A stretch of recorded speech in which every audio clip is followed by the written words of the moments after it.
తెలంగాణ ప్రభుత్వం పేద విద్యార్థుల కోసం నూతనంగా నిర్మించబోయే యంగ్ ఇండియా పాఠశాల నిర్మాణం కొండపాక శివారులోనే నిర్మాణం చేపట్టాలని బీఆర్ఎస్ పార్టీ రాష్ట్ర నాయకులు అంబటి బాలచంద్ర గౌడ్ డిమాండ్ చేశారు. ఈ మేరకు సిద్దిపేట జిల్లా కొండపాక మండల తహసీల్దార్ కార్యాలయానికి ఆయన ఆధ్వర్యంలో యువకులు భారీగా తరలివచ్చారు. ఈ సందర్భంగా తహసీల్దార్ మల్లికార్జున్ రెడ్డిని కలిసి యంగ్ ఇండియా పాఠశాల మండలంలోనే నిర్మాణం చేపట్టాలని వినతి పత్రాన్ని అందజేశారు. అనంతరం మాట్లాడుతూ కొండపాక గ్రామ చుట్టుపక్కల గ్రామాల పేద విద్యార్థులకు యంగ్ ఇండియా పాఠశాల ద్వారా భవిష్యత్తులో అనేక ఉపయోగాలు ఉంటాయన్నారు.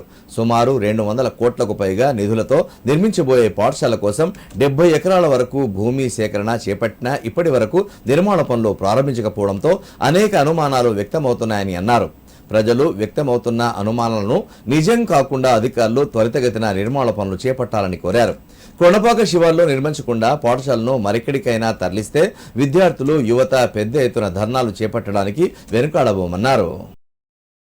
కేంద్రానికి మండలానికి సంబంధించి మరి దాదాపుగా 200 కోట్ల వ్యయంతో యంగ్ ఇండియా స్కూలు శాంక్షన్ అవ్వడం జరిగింది.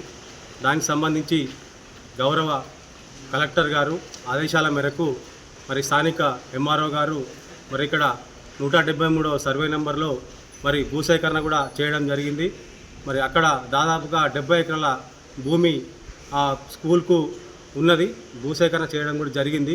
మరి పిల్లల భవిష్యత్తుకు సంబంధించిన విషయం కాబట్టి మరి ఈ స్కూల్ని మరి కొండపాకలోనే నిర్మించాలి. ఎందుకంటే రాజీవ్ రహదారికి అతి దగ్గరలో ఉంటుంది.